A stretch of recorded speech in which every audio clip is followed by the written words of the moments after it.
오늘의 교회는 제가 언제 왔었는지 기억이 안 납니다. 너무 오래전에 다른 건물에 있었을 때 한번 와보고 이 건물에서는 처음인 것 같습니다. 그래서 느낌이 새롭고 소문으로만 들었던 이 교회를 와보게 돼서 너무 감사하고 또한 불러주셔서 감사하고 우리 신기선 목사님과는 저와 특별한 인연이 있습니다.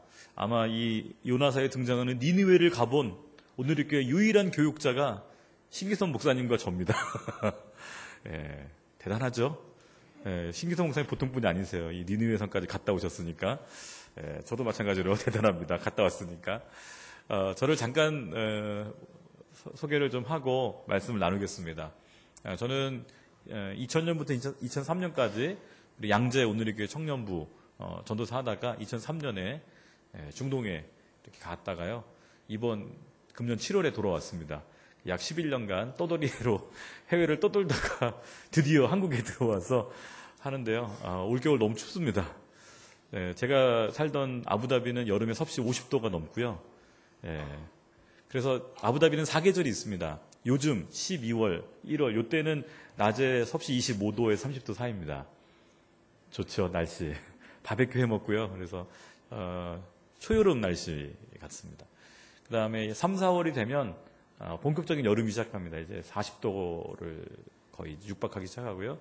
그 다음에 5, 6월이 되면 뜨거운 여름이 시작됩니다. 그래서 이제 45도가 넘기 시작합니다. 그리고 7, 8월이 되면 지옥 같은 여름이 시작됩니다. 1년이 4계절이에요.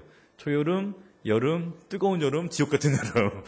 그런데 살다가 오다 보니까 요즘 영하 막 10도, 영하 14도 떨어지면 제가 상당히 힘듭니다. 그럼에도 불구하고 오늘 주께서 은혜를 주시리라 믿습니다. 별로 기대를 안 하시는군요. 기대하십니까? 아멘. 네. 제가 사진을 몇 장 가져왔는데요. 한번 보여주시겠습니까? 아버지의 마음 준비했는데 첫 번째 사진 한번 보여주십시오. 할렐루야. 족장 아브라함은 아니지만 제가 이름이 노규석인데요. 제 아랍 이름은 아부 하민입니다. 아부는 아빠란 뜻이고요. 하민이 저희 아들 이름인데요. 하민이 아빠. 그래서 저를 아부 하민이라 불렀고요. 요 패션은 저희 동네에서 제일 유명한 사람이 누구냐면 만수르입니다. 만수르. 아시나요, 만수르를? 개그 콘서트를 안 보시는군요. 거기서 억수르로 이름이 바뀐 사람이 있습니다. 그 만수르가 사는 동네가 저희 동네고, 제가 그 동네, 그 같은 동네에 살았고요. 그래서 주차할 때 조심해야 됐습니다. 왜냐하면 공영주차장에 이렇게 주차하면 옆에 벤틀리가 서 있고, 이쪽은 페라리가 서 있고, 긁으면 안 돼요, 절대. 그런 동네에 살았고, 저희 딸아이가 지금 중학교 1학년인데, 아부다비 갈 때 3학년쯤 갔거든요. 근데 생일 파티에 초대를 받았어요. 저희 애들이 비싼 학교를 못 보냈어요. 돈이 없기 때문에. 그래서 중간급 학교를 보냈는데 중간급 학교임에도 불구하고 로컬 아이들은 좀 부자여가지고 생일 파티를 데려다 달라고 해서 데려줬더니 쉐라톤 호텔로 오라고 그러더라고요. 그래서 갔더니 쉐라톤 호텔 수영장을 통째로 불려가지고 초등학교 3학년짜리 여자애들이 할렐루야. 놀렐루야죠, 놀렐루야. 그래서 뭐 보통 국민소득이 우리나라가 2만 불 좀 넘는데 거기 아부다비는 9만 불입니다. 9만 불. 그래서 저희는 명함을 내밀 수가 없는 그런 동네고요. 그래서 돈과 석유와 모래 요 세 가지만 있습니다. 나머지는 없고요. 세 가지만 넘쳐나는 그런 데에서 3년 7개월 살다 왔고요. 저는 원래 중국을 참 가고 싶었는데 요 사진은 이제 저는 중동에 10년 살았지만 부인은 한 명밖에 없습니다. 혹시 오해하지 않으시기를. 많은 유혹이 있었습니다. 개종하면 부인을 4명까지 얻을 수 있다. 그럼에도 불구하고 믿음을 지키고 저희 아내가 눈을 시퍼렇게 뜨고 있기 때문에 딴 여자 쳐다보지 못하고 쳐다볼 수가 없어요. 왜냐면 다 뒤집어 쓰고 있어가지고 여자들은 얼굴을 볼 수가 없어요. 그래서 시험에 들지 아니하고 믿음을 잘 지키고 돌아왔습니다. 저는 2003년까지는 참 중국 선교사가 되고 싶어서 중국을 열심히 다녔어요. 한 7번 간 것 같아요.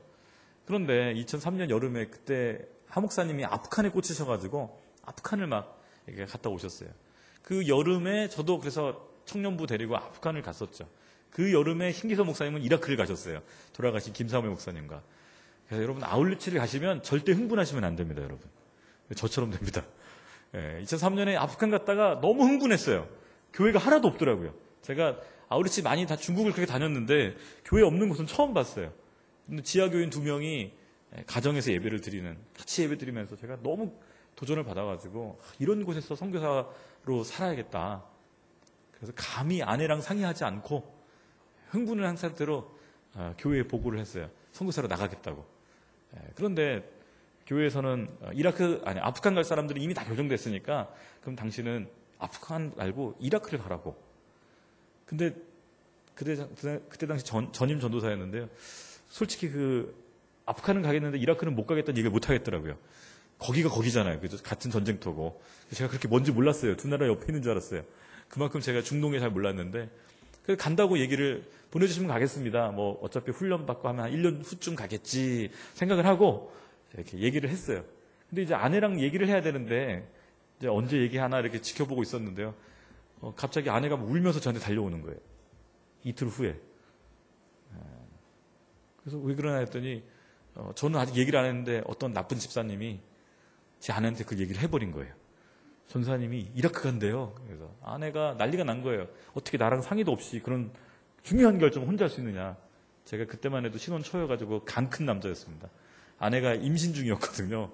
첫째는 2살이었고 배 둘째가 있었고 아내가 석사 논문을 쓰고 있었는데 제가 너무 흥분해버려가지고 그런 중요한 결정을 아내랑 상의 없이 결정했다가 아내가 일주일 동안 우는 거예요.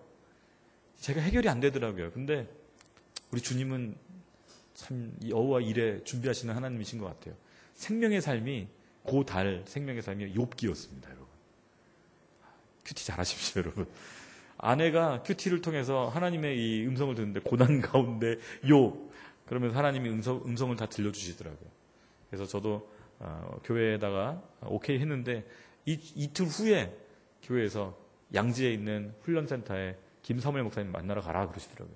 이틀 만에 다 결정돼가지고요. 한 달 후에 이라크를 가게 됐습니다. 제가 온누리교회 목사지만 그 당시 온누리교회는 참 단순 무식 과격했습니다. 그래서 출국 날짜를 기억합니다. 2003년 9월 18일. 왜 기억하냐면요. 그날이 저희 아내 생일이었습니다. 하나님은 어찌 그리 잔인하신지요. 어떻게 파송하는 날짜가 비행기를 타러 갔는데 아내 생일인 거예요. 청년부 교육자들이 또 참 짓궂게도 케이크를 가지고 왔어요. 인천공항에. 눈물의 케이크를 자르고 입국장을 들어서는데 저희 큰딸이 그 당시에 2살이었거든요. 지금 중학교 1학년입니다. 큰딸이 뒤에서 부르는 거예요. 아빠 가지 마. 근데 정말 뒤를 돌아보고 싶은데 제 앞에 계신 김사무엘 목사님이 한마디 하시는 거예요. 뒤돌아보지 말게나. 그 말이 얼마나 무거운지요.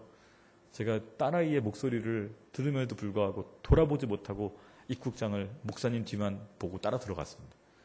그때 알았습니다. 선교는 이런 거구나.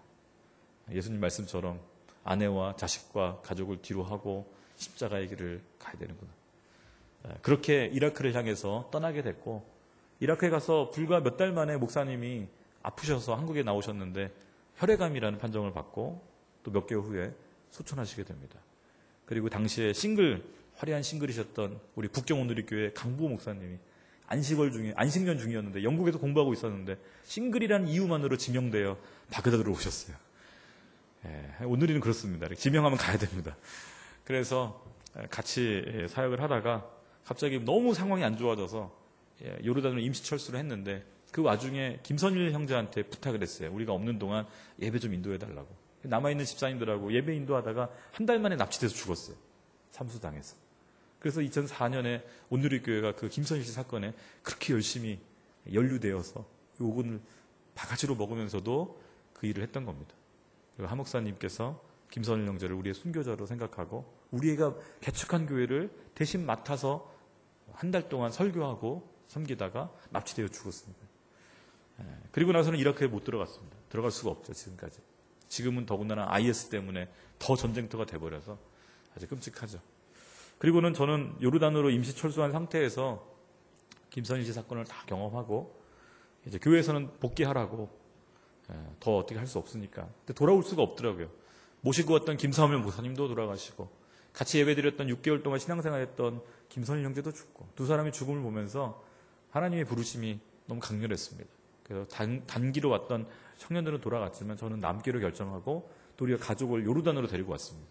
요르단에서 아랍어를 배우면서 약 햇수로 5년간 선교사로 지내게 됐습니다. 아랍어를 배우고 이제 현지인 목사님과 아주 기적적인 방법을 통해서 현지인 교회를, 이라크인 교회를 개척하게 됐어요. 근데 참 영적인 공격이 많았습니다.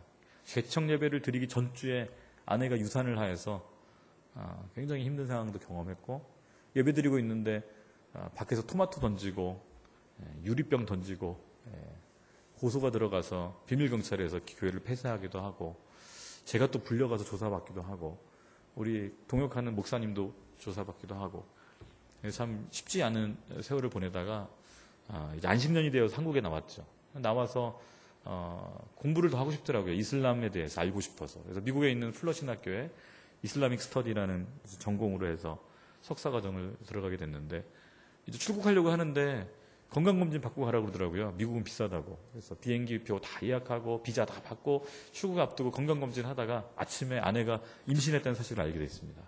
너무 기뻤습니다. 한번 유산했는데 하나님이 아이를 주시는구나. 그런데 오후에 또 연락이 왔어요. 유방암이라고. 그래서 정말 하나님 너무하십니다. 어떻게 하나만 주시지 아이와 암을 같이 주십니까? 결국은 아이가 4개월 됐을 때 수술을 했습니다. 아내가 가슴을 포기하더라도 아이는 살리겠다. 수술을 하고 한 달 후에, 그런데 안타깝게도 아이는 자연 유산이 됐습니다. 그리고 나서 아내가 깊은 우울증에 빠져서 운전하고 가는데 문 열고 뛰어내리려고 그러는 거예요. 붙잡고. 그 1년간은 어떻게 지냈는지 전혀 기억이 없습니다. 지금은 웃으면서 얘기할 수 있지만 그때는 2008년 여름부터 2009년 여름까지는 저희 가정에는 진짜 암흑기였고요. 그 시간이 저희로서는 다시 돌아가기 싫은 시간이었는데, 근데 감사하게도 아내가 완치 판정을 받게 되고, 앞으로도 선교지로 갈 수도 없고 온누리에 사역하기에도 너무 힘들고, 그래서 학교에서 오라고 그래서 미국으로 가서 1년 반을 공부하게 됐습니다. 근데 공부하고 있는데 갑자기 CGN TV 조종민 목사님이 찾아오셨어요. 혹시 아부다비 갈 생각 없냐고. 그 전까지 아부다비가 어딘지도 몰랐습니다. 근데 거기 원자력 발전소를 우리나라가 수주했다고, 제가 이명박 대통령 덕분에 아부다비 갔습니다. 가볼 생각 없냐고. 저는 안 가고 싶었습니다. 미국이 좋더라고요, 캘리포니아가. 그래서 공부한 김에 박사과정까지 쭉 하면 한 6, 7년은 있겠다 싶어가지고 룰러 앉을 생각을 하고 있었는데, 아내한테 그 얘기를 했어요. 왜냐하면 이라크는 상의 안 했잖아요. 또 상의 안 했다가는 큰일 날 것 같아가지고 얘기를 했는데 아내가 빨리 가자는 거예요, 아부다비. 그래서 제가 이 사람이 중동에서 그렇게 고생해놓고 왜 가려고 그러냐 했더니, LA 사는데요, 앞에 산에 산불이 났어요. 산맥이 타는데 한 달을 타랬더라고요, 산이. 저희 집까지 막 연기가 들어오고, 그리고 영화가 개봉됐는데 2012년이라는 영화가 개봉됐는데요. 보신 분 있나요? 그 영화에서 캘리포니아가 제일 먼저 바닷속으로 가라앉습니다. 그리고 제일 먼저 없어지는 도시 이름이 파사디나라는 도시인데 제가 사는 도시였어요.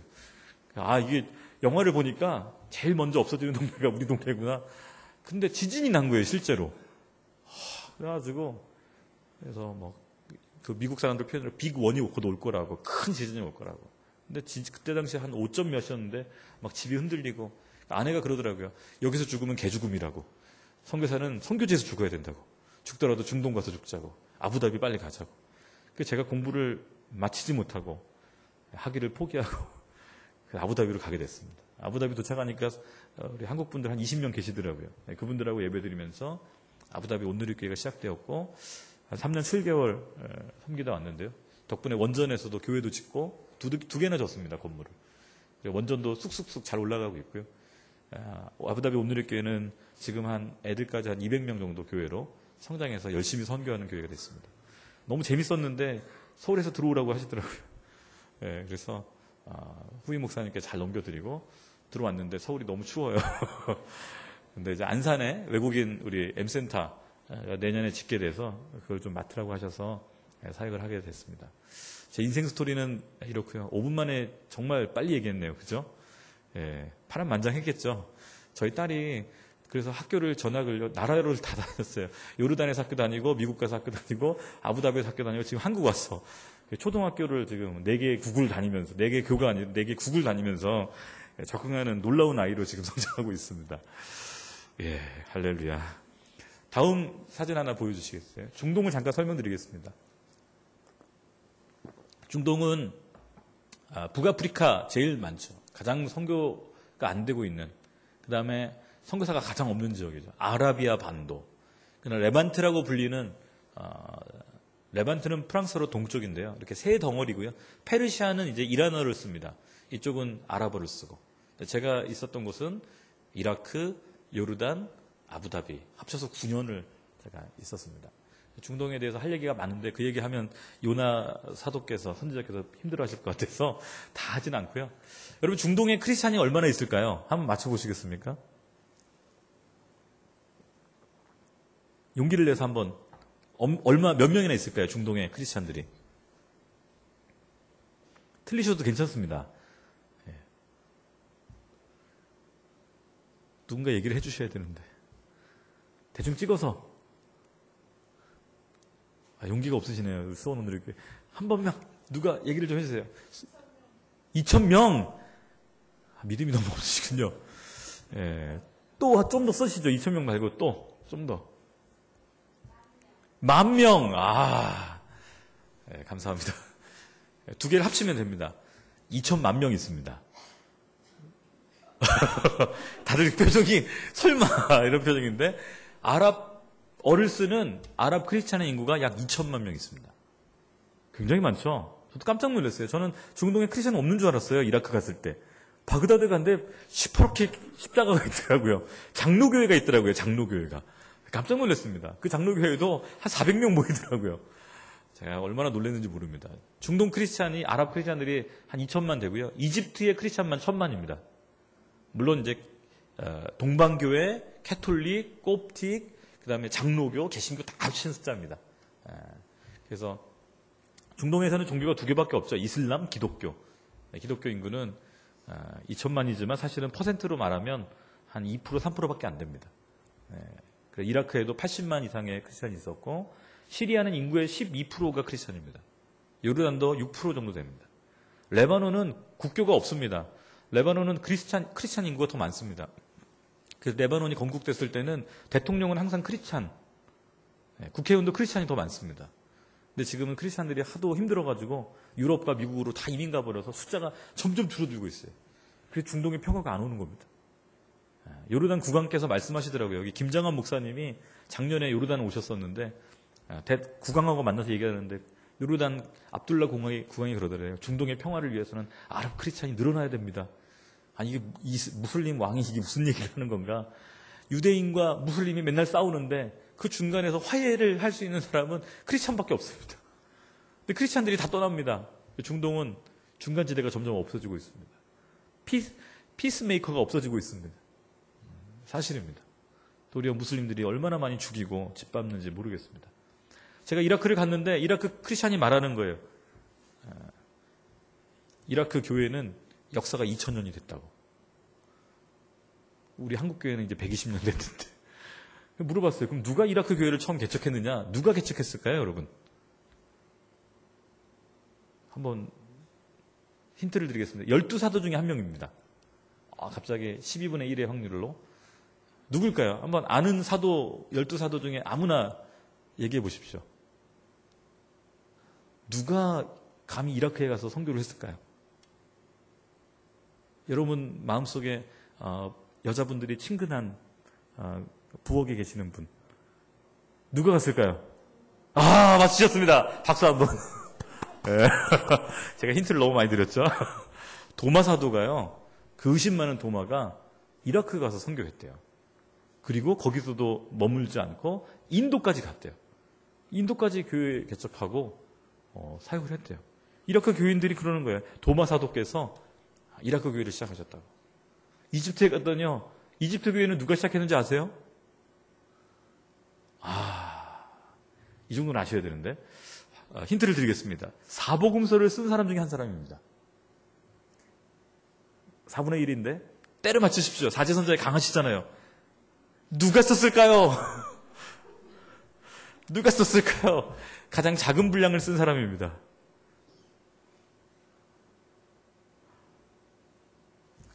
크게 마가. 박수 한번. 진짜 앉아서 절박히네요. 마가가 쓴 게 마가복음이잖아요. 마가복음이 제일 작아요. 마가가 알렉산드리아에다 교회를 개척했어요. 그 이집트 교회, 콥틱 교회의 1대 교황이 마가예요. 로마 캐톨릭 교회의 1대 교황은 베드로잖아요. 자기들끼리 다 해먹은 것 같아요. 그죠? 물론 도마는 교황은 아니었지만 안 됐지만 후대에 의해서 그러나 이렇게 중동 교회는 역사가 깁니다. 제가 이라크에 갔을 때 또 한 가지 놀란 것 중에 하나는요. 이라크에 가니까 아랍 쪽이 제일 많아요. 아랍 쪽이 70%. 이 사람들은 다 사우디아라비아 쪽에서 올라온 사람들이고. 두 번째로 많은 민족이 쿠르드족이에요. 쿠르드족. 많이 들어보셨죠? 쿠르드족이 성경에 등장합니다. 메데라는 족속으로. 메데와 바사가 연합해서 바벨론을 멸망시키죠. 다니엘서에 보면. 그 메데 족속이 쿠르드족이에요. 그런데 세 번째 종족, 네 번째 종족이 있는데요. 세 번째 종족은 아시리안 사람들이에요. 성경에 북이스라엘 멸망시킨 아수르 사람들이 그 후예들이 지금도 살더라고요. 그리고 또 한 사람이 있어요. 한 종류의 종족이. 칼데아인들. 성경에 갈데아인이라고 불리는 사람들. 여러분, 아브라함의 고향이 어디죠? 어디죠? 갈대아 우루. 다행입니다. 갈대아 우루예요. 그 동네는 갈대가 많은 동네예요. 실제로도 갈대가 많아요. 한글하고 아랍어랑 비슷한 것 같아요. 그래서 갈대아 사람들이 바벨론을 세운 사람들이고요. 아수르 사람들이 아시리안 사람들이 아수르 제국을 세운 사람들인데 남쪽은 바벨론이고 북쪽은 사실은 아수르예요. 그런데 너무 놀랍게도 아시리안 사람들하고 갈대아 사람들하고 100% 크리스찬인 거예요. 이라크에서. 제가 깜짝 놀랐어요. 아랍 쪽은 100% 무슬림이고 제가 어떻게 된 일이냐 그랬더니 자기네들은 2000년 전부터 크리스찬으로 계속 살아왔고 1400년 동안 이슬람 통치에서도 크리스찬으로 버티고 있다는 거예요. 깜짝 놀랐어요. 그래서 어떻게 이들이 복음화될 수 있었는가? 그 시작을 누가 시작했는가? 바로 오늘 우리가 읽은 요나가 그 밭을 만들어놨습니다. 놀랍지 않습니까? 사실 선교사들 세계에서는 요나 선지자는 전설적인 인물입니다. 왜냐하면 정말 선교하기 싫어서 정말 몸부림치며 도망갔는데 하기 싫어서 했는데 하루 설교했거든요. 근데 성 전체가 회개했어요. 우리는 10년을 선교해도 한 명을 전도하기가 어려운데 정말 하기 싫어서 우리는 정말 하고 싶어서 막 기도하고 난리를 치고 갔는데도 안 되는데 요나는 정말 하기 싫은데 가가지고 하루에 12만 명, 애들만 12만 명인 성을 거의 그러니까 한 50만 명 되는 성을 개종시켜버렸어요. 그리고 그 열매는 지금까지도 지속되고 있어요. 물론 중간에 도마 사도의 역할이 있었지만 참 어려운 분이에요. 그죠? 근데 요나를 보면서 여러 가지로 생각이 이렇게 교차가 됩니다. 저는 사실 성경에서 제가 제일 마음에 드는 분이 요나 성깔이 있거든요. 그렇죠? 하나님께 배짱 이렇게 배째라 정신으로 하나님께 덤빌 수 있는 담대한 감이. 오늘 본문에 보니까 1절에 이렇게 말합니다. 요나는 몹시 기분이 상했습니다. 그는 화가 났습니다. 누구한테 화났을까요? 하나님한테 화난 거예요. 그러면서 2절에 이렇게 말합니다. 여호와여, 이것이 내가 고향에 있을 때 내가 말씀드린 것이 아닙니까? 이래서 내가 서둘러 다시스로 도망간 것입니다. 내가 이럴 줄 알았습니다. 하나님께서 저 니느웨를 멸망시킨다고 40일 후에 멸망시키겠다고 했으면 정말 멸망시킬 거면 그냥 멸망시키지 왜 나를 보내십니까? 여러분, 사실 니느웨하고 아수르하고 이스라엘은 적대 관계였어요. 아수르 군대가 얼마나 잔인했냐면 고대 역사에 보면은요, 아수르 군대가 점령을 하잖아요. 그러면은 사람들의 목을 다 베가지고 머리로 피라미드를 쌓았대요. 근데 그 짓을 지금 IS가 하고 있어요. 그래서 조상들이나 후손들이나 똑같아요, 이라크는. 그래서 제가 이라크 선교하면서 사실 솔직히 이라크 별로 사랑 안 해요. 힘들어요, 사랑하기. 사랑할 만해야지 사랑하죠.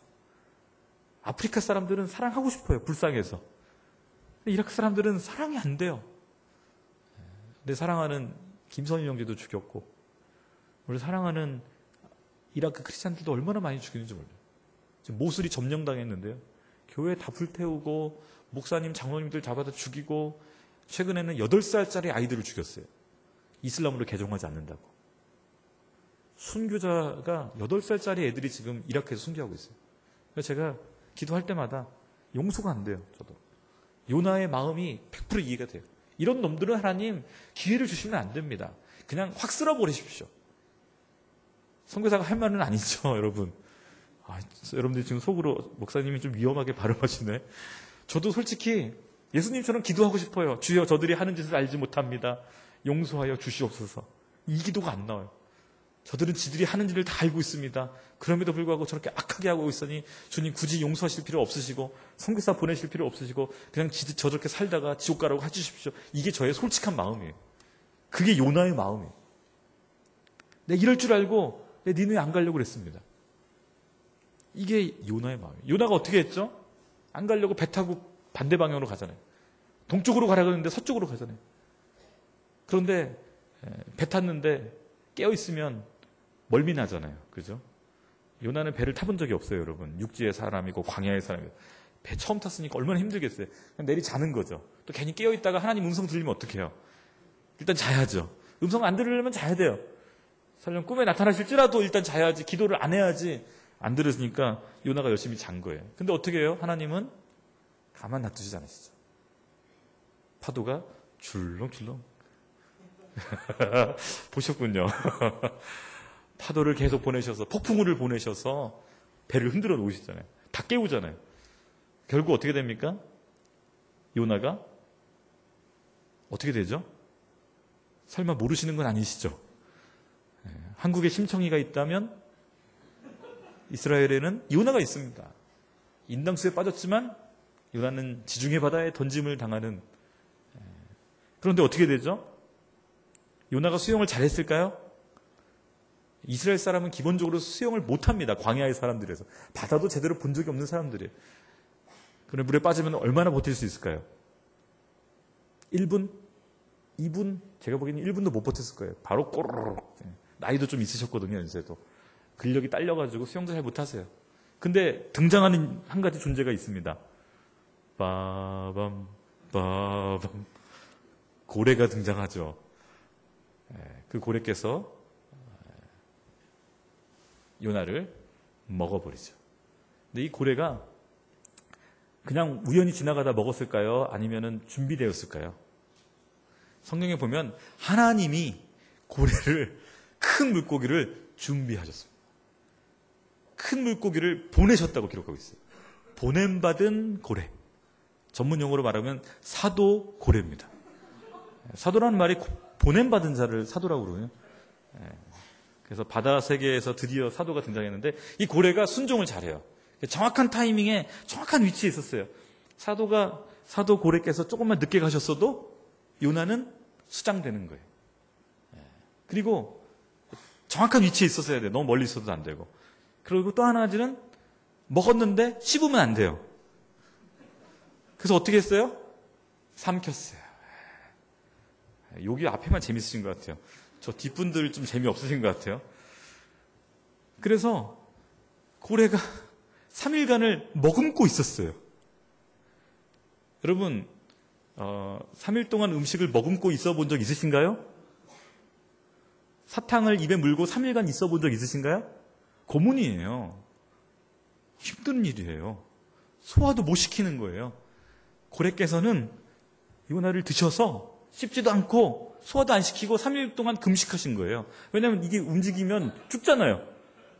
입에 머금고 3일간 있다고 생각해보세요. 고래로서는 엄청난 순종을 한 거예요, 지금.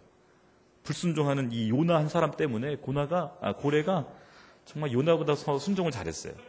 그리고 뱉어내는 것도 순종해서 뱉어냈어요. 하나님께서 정확한 타이밍에 뱉어라 하니까 뱉었는데 바다에서 뱉으면 어떻게 돼요? 요나 죽잖아요. 그죠? 그래서 어떻게 해요?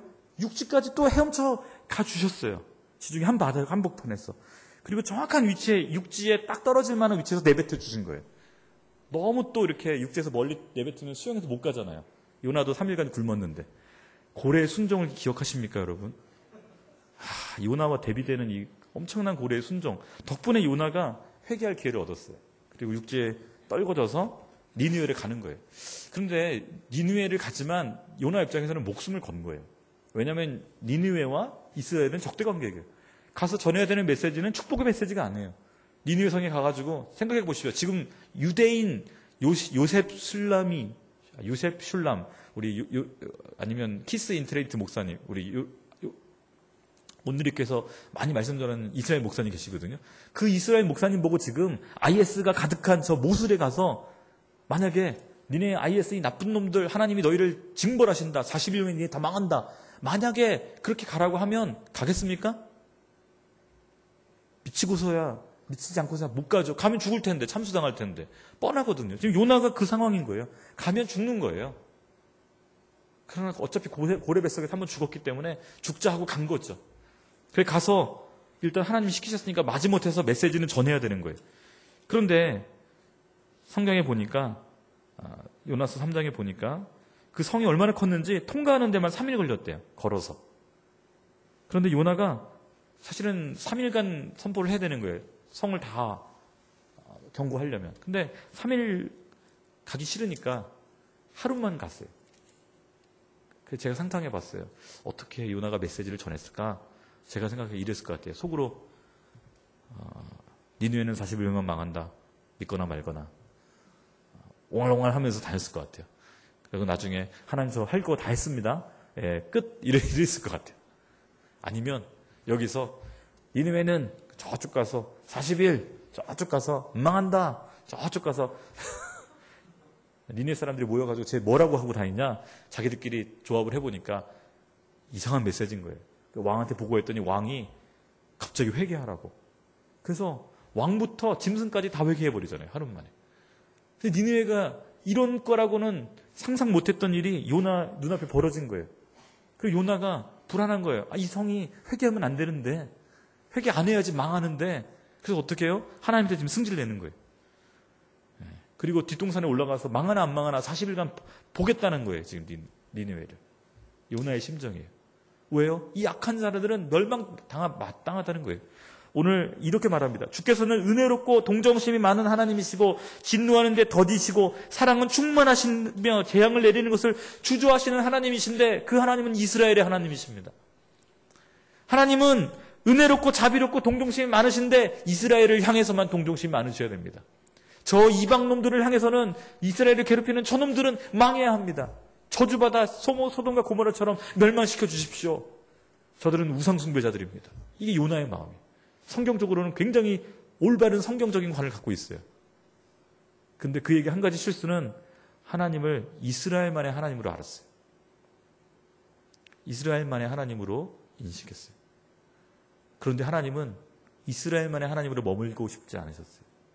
하나님은 이스라엘의 하나님이시면서 동시에 니느웨의 하나님도 되시는 거예요. 열방의 하나님이 되시는 거예요. 우리 한국 사람이 착각하는 건 하나님은 한국교회만의 하나님으로 생각하는 경향이 있어요. 안 그러시더라고요. 제가 중동 지역을 다니면서 이라크에도 이집트에도 심지어는 알제리에도 하나님을 믿는 사람들이 있더라고요. 사우디에도 깜짝 놀랐어요. 하나님의 백성들, 하나님 종들이 얼마나 많은지 몰라요. 하나님 열방의 하나님이시구나. 제가 깊이 깨닫고 왔어요. 그런데 요나는 아직 깨닫지 못했었어요. 하나님께 따지는 거예요. 내가 차라리 죽겠습니다. 배째십시오. 그러니까 하나님이 묻죠. 4절에 내가 화내는 것이 옳으냐? 요나가 답을 안 해요. 속된 말로 쌩까요 그냥. 그리고 휙 언덕 위로 올라가 버려요. 초막 하나 짓고 무슨 일이 일어나나 보겠다 이러고 있는 거예요. 근데 하나님께서 6절에 보니까 또 준비하세요. 여호와 이레하세요. 하나님 참 많이 준비하셨어요. 넝쿨을 준비하셨어요. 이 넝쿨이 하루 만에 자라요. 성장 촉진제도 안 줬는데 넝쿨이 급속하게 자라서 머리를 가는 거예요. 그러니까 기분이 좋아져요. 요나가 좀 업앤다운이 심했던 것 같아요. 좀 전까지 기분 나빠서 죽겠다고 그랬는데 그늘 생겼다고 좋다고 그래요. 한국 사람들은 이걸 이해 절대 못하세요. 왜냐하면 제가 중동 가보니까 이해가 되더라고요. 섭씨 50도가 넘어본데 가보세요, 여러분. 햇살이요. 뜨거운 정도를 넘어서서요. 타들어가요, 이렇게 살이. 중동 여자들이 왜 다 뒤집어 쓰나 이해가 됐어요. 그래야지 버틸 수 있는 거예요. 햇살이 너무 강해서. 현장에 제가 현장 예배를 많이 섬겼거든요. 어떤 나이 드신 분이 얘기하더라고요. 젊은 친구가 왔는데 거기 현장에서 일하는 분들은요. 머리를 다 뒤집어 씁니다. 이걸 두건으로. 눈만 딱 하고 눈도 선글라스를 껴요. 얼굴 다 덮어요. 팔 다 덮어요. 한낮에 50도가 넘는데 현장은 60도까지 올라가거든요. 그러니까 젊은 친구가 와가지고 더운데 그걸 다 어떻게 하고 다니냐고. 이 친구가 한낮에 오후에 몇 시간 동안 안 하고 다녔어요. 그냥 반팔에다가 쿨하게 입고 다녔어요. 그리고 열사병으로 쓰러졌어요. 후송됐어요. 햇살이 얼마나 강한지 근데 그늘만 있으면 버틸 수가 있는 거예요. 그늘만 있으면 살 수 있는 거예요. 지금 요나가 그 상황인 거예요. 섭씨 50도, 60도인 곳에서 그늘이 생기니까 좋은 거예요. 더위를 피할 수 있으니까. 그런데 하나님이 7절에 보니까 다음날 새벽에 또 뭐 하나 보내세요. 뭐 보내셨죠? 성경을 저만 봤나요? 뭐 보내셨죠?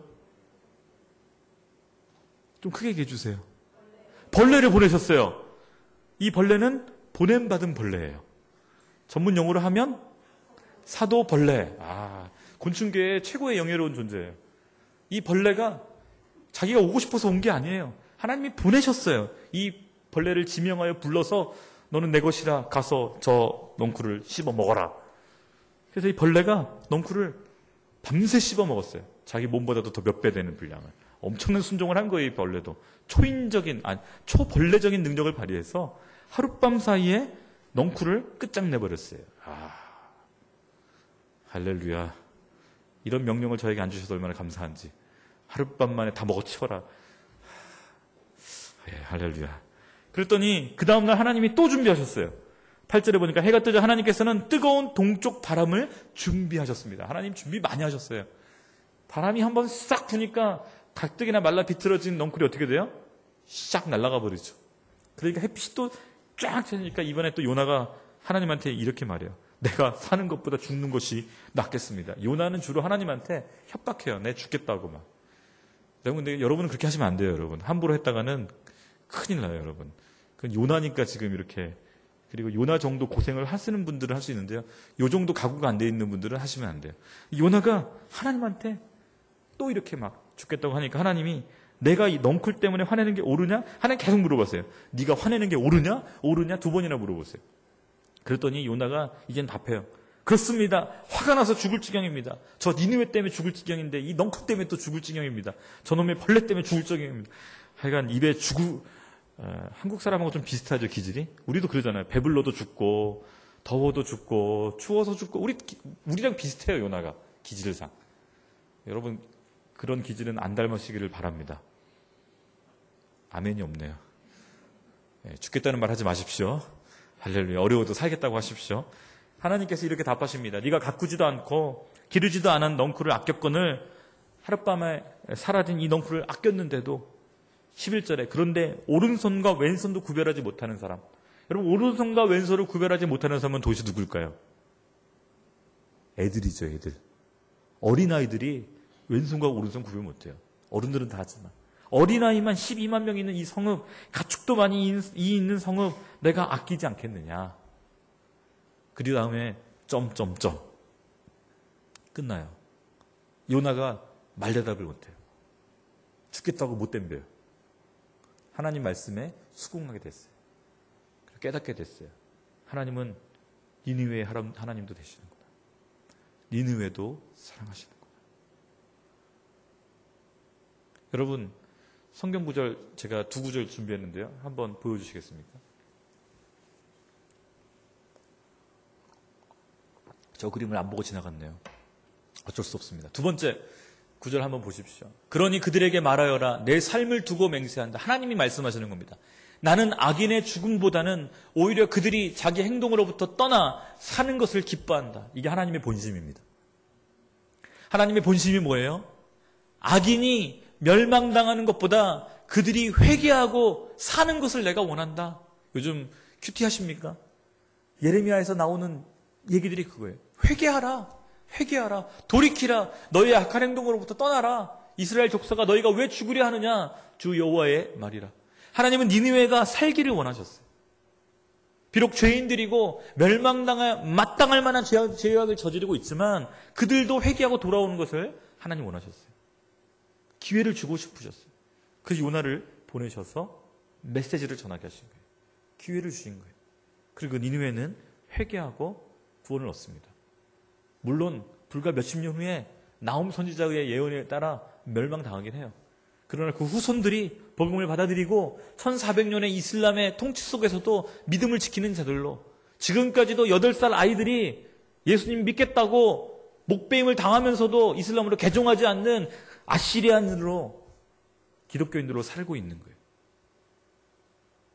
하나님 역사는 요나 때 있었던 이 사건이 오늘날까지도 영향을 주고 있습니다.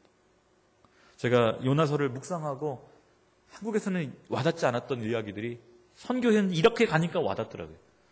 그러면서 한 가지 깨달았던 것은 하나님은 니느웨를 변화시키기 위해서 누구를 준비시키셨죠? 누구를 보내셨죠? 요나 한 사람 보냈어요. 요나 한 사람이면 니느웨를 변화시킬 수 있었어요. 그런데 요나를 변화시키기 위해서는 뭘 준비하셨죠? 뭐 많이 준비하셨죠. 먼저는 다시스 가는 배부터 준비하셨습니다. 그리고 바다에 폭풍을 준비해서 보내시고요. 고래 사도를 보내셔가지고 정확한 타이밍에 머금게 하시고요. 그 다음에 뭐 하시죠? 넝쿨을 준비하셨어요. 그리고 벌레 사도를 준비하셔서 먹어치우게 하시고, 그것도 모자라 뜨거운 동풍바람까지 준비하셨어요. 스펙타클 판타지하게 하나님이 지중해 일대를 준비시키셔가지고, 이게 다 누구를 위해서 준비하신 거예요? 요나 한 사람을 위해서. 요나 한 사람 바꿔놓으시겠다고 하나님이 참 많은 걸 동원시키셨어요. 요나가 생각을 바꾸기가 어려웠던 요나가 이 4장 11절 이 한 구절의 음성을 듣고 마음을 바꾸게 됩니다. 만약에 요나가 마음을 안 바꿨으면 요나서는 기록이 안 됐을 겁니다. 여전히 죽겠다고 덤비는 요나가 이걸 쓸 리가 없어요. 왜요? 그의 마음이 바뀐 거예요. 하나님이 그를 다루시는 거예요. 제가 선교사로 있으면서 선교하면서 누가 제일 많이 바뀌는 줄 아십니까? 선교사가 제일 많이 바뀝니다. 제가 그랬어요. 저는 하나님이요, 온누리교회만의 하나님인 줄 알았어요. 하나님이 우리 대한민국 한국교회만의 하나님인 줄 알았어요. 아니시더라고요. 그 하나님은 내 생각보다 크신 분이시고 중동의 하나님이시고 아랍교회들의 하나님이시고 심지어는 무슬림들도 사랑하는 하나님이시더라고요. 선교사들 가운데 저희가 모여서 회의하면서요, 풀리지 않는 퀘스천이 있었어요. 하나님이 무슬림들 꿈에 너무 자주 나타나시는 거예요. 무슬림들이요, 꿈과 환상으로 예수님을 만나고 라마단 금식하다가 예수님 봤다고 교회로 찾아오는 거예요. 예수님 도대체 누구냐고 알려달라고. 선교사들끼리 모여서 심각하게 이야기를 나눴어요. 하나님 이상하십니다. 우리는 그렇게 주님 보고 싶어서 기도하고 철야기도 했는데 내 꿈에는 나타나지 않으시고 저 죄짓는 저 악한 무슬림들한테는 왜 나타나셔서 그들 발로 교회를 찾아오게 하십니까? 주님 의도가 뭡니까? 저희 되게 심각하게 고민했어요. 근데 깨닫게 하시더라고요. 도마에게 주셨던 말씀을 주시더라고요. 너희는 보지 않고도 믿지만 저들은 봐야 믿는다. 내가 오죽 급하면 나타내 주겠냐. 때가 급하다. 그 생각보다 많은 무슬림들이요, 예수님 믿고 있습니다. 바그다드에서 김사물 목사님과 저희가 초콜릿 판돈 가지고 와서 개척을 도왔던 교회는요, 지금은 좀 줄어들었지만 한때 800만까지 성장을 했어요. 교회가 한 3년 만에. 근데 3분의 1이 무슬림 개종자들이에요. 그 교회에서는요, 봉사가 눈을 떠요. 할렐루야. 저랑 요르단 목사님이 가정신방해가지고 기도했는데 암 환자가 낫더라고요. 한국 오니까 그렇게 안 되더라고요. 선교지니까 되는 것 같아요. 제가 병 고치는 의사가 없는데 낫더라고요. 하나님이 급하니까 기적과 이사와 비전을 보여주셔서 너무나도 많은 무슬림들이 예수님 만나고 있어요. 이라크에서 현지 사역하는 우리 현지인 동역자들이 이라크는 추수 때라고 그래요. 무슬림들이 자기네들끼리 싸우거든요. 수니파, 시아파 서로 모스크 폭파시키고 서로 이맘들 다 잡아다 죽이고 서로 지들끼리 싸워요. 그리고 크리스찬들도 많이 죽고. 근데 무슬림들이 그러는 거예요. 크리스찬들은 진짜 평화의 종교인 것 같다. 죽임 당하지만 복수하지 않더라. 교회를 폭파시켰는데 그 크리스찬들이 모스크 폭파시키지 않더라. 도리 용서한다고 그러더라. 근데 무슬림들은 안 그러거든요. 복수에 복수, 끝없는 복수를 지금 하고 있거든요. 그러니 보통 평범한 무슬림들이 얘기하는 거예요. 정말 누가 참 알라냐? 누가 참 평화의 종교냐? 기독교인들 니네들이 정말 참 하나님을 알고 있다. 그래서 그들이 자기 발로 찾아와요. 이게 지금 중동에 일어나는 일이에요. 이집트에 있는 한 알아즈하르 대학이라는 이슬람 최고의 대학이 있습니다. 1400년 된 이슬람 신학교가 있는데요. 학장이 자기네 신학생들을 향해서 얘기했어요. 지금 중동에서 너무나도 많은 무슬림들이 기독교를 개종하고 있다. 이거 막지 못하면 중동은 내부로부터 무너진다. 이집트에서도 얼마나 많은 사람들이 이슬람을 떠나는지 몰라요. 그중에 어떤 이들은 교회를 찾아오기도 하지만 어떤 이들은 세속주의로 빠지기도 해요. 이슬람이 내부로 무너지고 있어요. 물론 뉴스에 나오는 거는 과격한 이야기들이 많이 나와요. 그러나 실제로는 영적으로 무너지고 있어요. 답이 없기 때문에. 끝없는 죽음만 있기 때문에. 저는 여러분에게 기도를 부탁드리고 싶습니다. 중동 지역을 위해서 기도해 주십시오. 오늘도 요나 사도 같은 사람들이 필요합니다. 억지로라도 중동을 향해 갈 수 있는 사람들. 제가 가슴을 치며 외치는 거는 한국 선교사님들이 선교사를 많이 나갑니다. 필리핀에 반 1,500명인가 있대요. 캄보디아에 1,200명 있대요. 중동에 22개국 합쳐도 350명이 안 돼요. 물론 무섭죠. 저도 다 알았으면 못 왔을 겁니다. 무섭더라고요. 지내보니까. 근데 다른 데도 무섭기는 매한 가지예요. 여러분, 선교지에서 순교당할 확률보다 서울에서 교통사고로 죽을 확률이 더 높습니다. 그리고 정확히 말하면 전 세계에서 일하는 선교사들의 순교자 숫자보다 한국에서 자살하는 숫자가 훨씬 더 많습니다. 몇십 배, 몇백 배 많습니다. 저는 여러분에게 부탁드리고 싶습니다. 깨어 기도하십시오. 때가 악합니다. 때가 가까웠습니다. 주님 오실 날이 점점 다가온 사인들이 예수님이 친히 말씀하셨던 마지막의 징조의 그 현상들이 곳곳에 일어나고 있는 시대를 살고 있습니다. 그러나 하나님께서는 살리기를 원하십니다. 원수 같은 그 사람도 살리기를 원하시고요. 원수 같은 그 무슬림 근본주의자들도 살리기를 원하세요. 여러분 마음 가운데 원수 같은 그 사람, 당연히 지옥 갈 만한 그 사람, 요나도 그렇게 얘기했어요. 니느웨 사람 당연히 지옥 가야지. 근데 하나님 그 사람들을 살리고 싶어 하시는 거예요. 저와 여러분을 통해서. 우리가 마음을 바꾸고 기도할 수 있기를 축복합니다. 그러려면 하나님 마음 없이는 안 됩니다. 내 마음 갖고는 안 돼요. 요나도 자기가 알고 있던 성경 지식으로는, 자기의 생각으로는 도저히 할 수 없었어요. 그러나 하나님 마음을 부어줄 때 내가 그들을 아끼지 아니하겠느냐. 그 마음을 깨달았을 때 그는 기도하게 됐고 복음을 전했고 니느웨를 살리는 사람이 됐어요.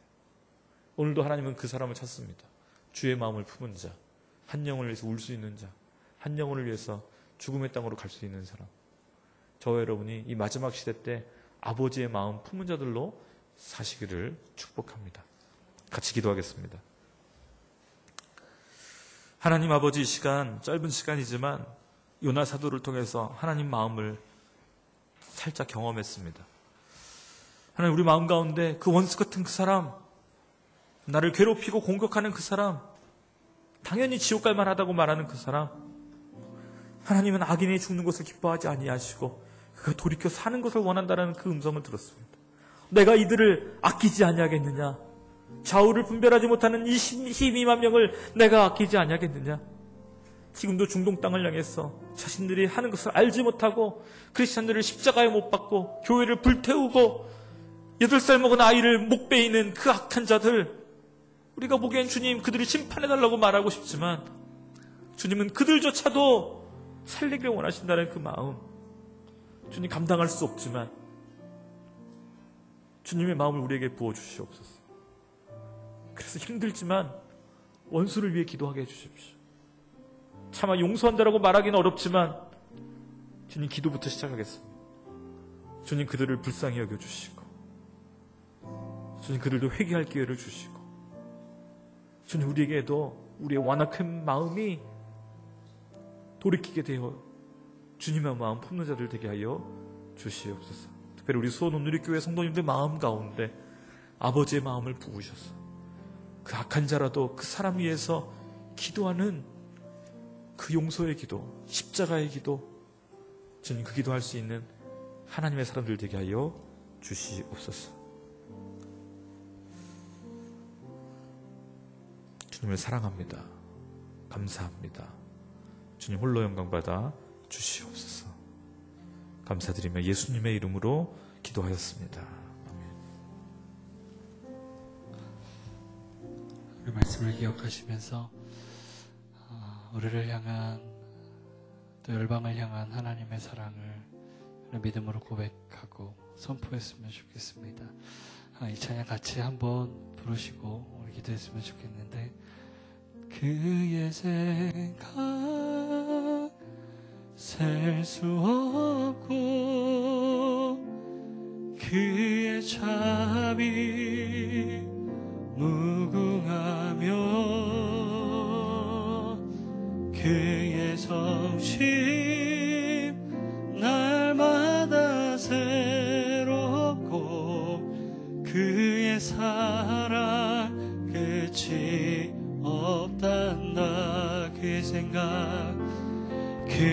생각 셀 수 없고 그의 자비 무궁하며 그의 성심 날마다 새롭고 그의 사랑 끝이 없단다. 그의 생각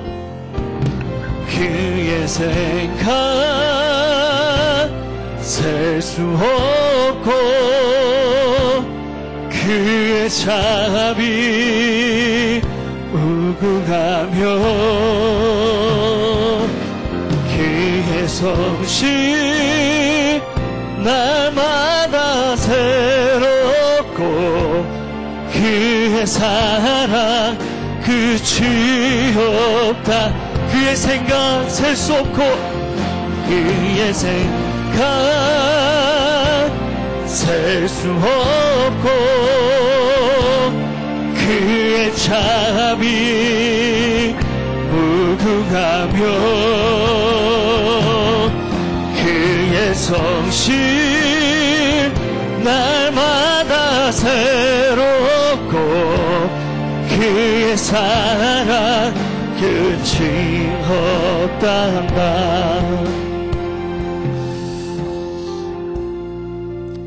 이제 우리가 같이 한번 기도하기 원합니다. 오늘 하나님 우리 말씀을 통해서 이렇게 말씀하십니다. 너를 사랑하는 것처럼 열방에 나를 모르는 많은 사람들도 사랑한다 말씀하십니다. 내가 너를 사랑하는 것처럼 버려진 많은 사람들도 내가 동일하게 그를 위해 십자가 지었단다 말씀하십니다. 하나님, 나만의 하나님이 아니라 우리 모두의 하나님, 열방의 하나님이심을 믿음으로 고백합니다. 하나님, 그를 위해 나를 택하셨고 그들을 위해 나를 택하셨고 내가 그들을 향해 가기 원하시고 내가 아버지의 마음을 품기 원하시고 내가 주의 눈물을 가지기 원하시고 내가 주의 마음을 가지고 하나님 나가기 원하십니다. 하나님, 나를 위해서 사는 인생이 아니라 하나님 열방을 향해 주의 마음을 전하는 인생 살 수 있도록 하나님 도와주옵소서.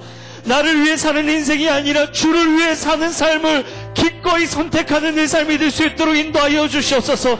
나를 아끼지 않으셨던 하나님께서 그들도 하나님 아끼지 아니하시겠는가 말씀하시는 하나님, 하나님 그 하나님을 우리가 믿음으로 고백할 때에